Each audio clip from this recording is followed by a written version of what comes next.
ہو سکتا ہے اللہ نے جن لوگوں کو آپ سے دور کیا ہو وہ شاید اسی دعا کا جواب ہو اللہ کی طرف سے کہ جس کو آپ نے دعا مانگی تھی کہ یا اللہ جو میرے حق میں بہتر ہے وہ مجھے عطا کر، اور جو میرے حق میں بہتر نہیں ہے اس کو مجھ سے دور کر دے۔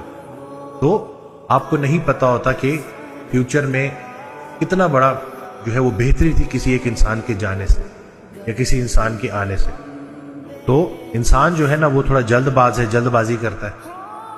تو اگر ہم اللہ سے تعلق قائم کریں، اور اللہ ڈھونڈنے کا نام نہیں ہے، اللہ تلاش کا نام نہیں ہے، اللہ انتظار کا نام ہے۔ اور جس کا اللہ سے تعلق قائم ہو گیا اور اللہ سے تعلق قائم کرنے کے بعد وہ اچھے وقت کا انتظار کر رہا ہے، اس پہ اچھا وقت ضرور آئے گا۔ تو زیادہ دوستوں سے کم محدود دوست بہتر ہے، لیکن وہ دوست جو آپ کو اللہ کے قریب کر دیں۔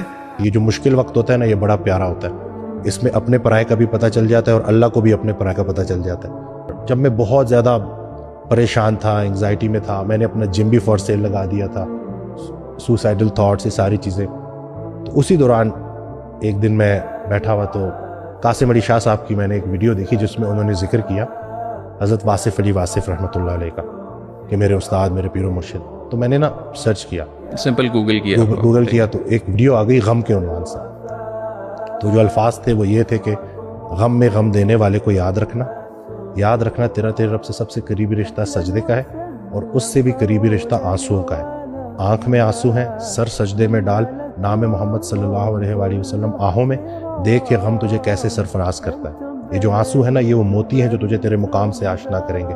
غم سے گھبرانا نہیں ہے، غم کو ریڈ کرنا ہے۔ جسے تم اپنا بدترین دور سمجھ رہے ہو وہ بہترین دور کا آغاز ہے۔ اور ان کی ایک بات جو میرے دل کو لگ گئی کہ اپنے سارے کام تم نے اللہ پہ ڈالے ہیں، اللہ کے کون سے کام ہیں جو تم کر رہے ہو؟ تو اللہ نے تمہیں کسی پرپس کے ساتھ، بڑے مقصد کے ساتھ بھیجا ہے۔ اللہ کی تم بڑی بھرپور انویسٹمنٹ ہو، تو اپنا پرپس دریافت کرو۔